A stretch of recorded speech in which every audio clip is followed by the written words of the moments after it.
ಚಿನ್ನಯ್ಯನ ಪಾಳ್ಯದಲ್ಲಿ ಅನುಮಾನಾಸ್ಪದ ಸ್ಫೋಟ, ಓರ್ವ ಬಾಲಕ ಬಲಿ, 7 ಮಂದಿಗೆ ಗಂಭೀರ, 7 ಮನೆ ಛಿದ್ರ ವಸ್ತುಗಳೆಲ್ಲ ಚಲಾಪಿಲಿ.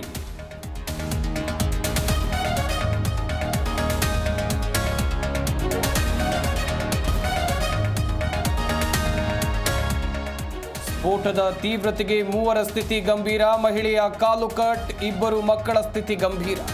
ಇಂದಿರಾ ಗಾಂಧಿ ಮಕ್ಕಳ ಆಸ್ಪತ್ರೆಯಲ್ಲಿ ಚಿಕಿತ್ಸೆ.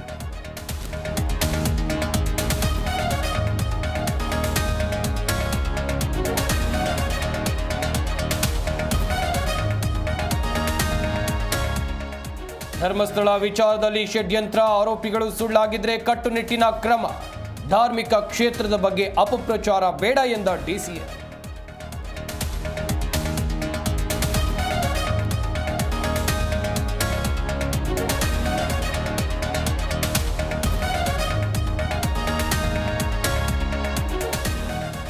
ಡಿ ಗ್ಯಾಂಗ್ಗೆ ಯುಟಿಪಿ ನಂಬರ್ಸ್ ಹಂಚಿಕೆ, ಕಿಲ್ಲಿಂಗ್ ಸ್ಟಾರ್ ದರ್ಶನ್ಗೆ ಕೈದಿ ನಂಬರ್ 7314. ಜೈಲು ನಿವಾಸಿಗಳ ಭೇಟಿಗೆ ಇಂದಿಲ್ಲ ಕುಟುಂಬಸ್ಥರಿಗೆ ಅವಕಾಶ.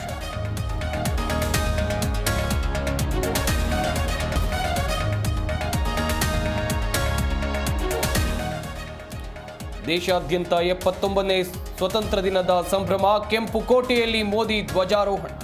ನ್ಯೂಕ್ಲಿಯರ್ ಬೆದರಿಕೆಗೆ ಜಗ್ಗಲ್ಲ ಅಂತ ಪಾಕ್ಗೆ ಕೌಂಟರ್.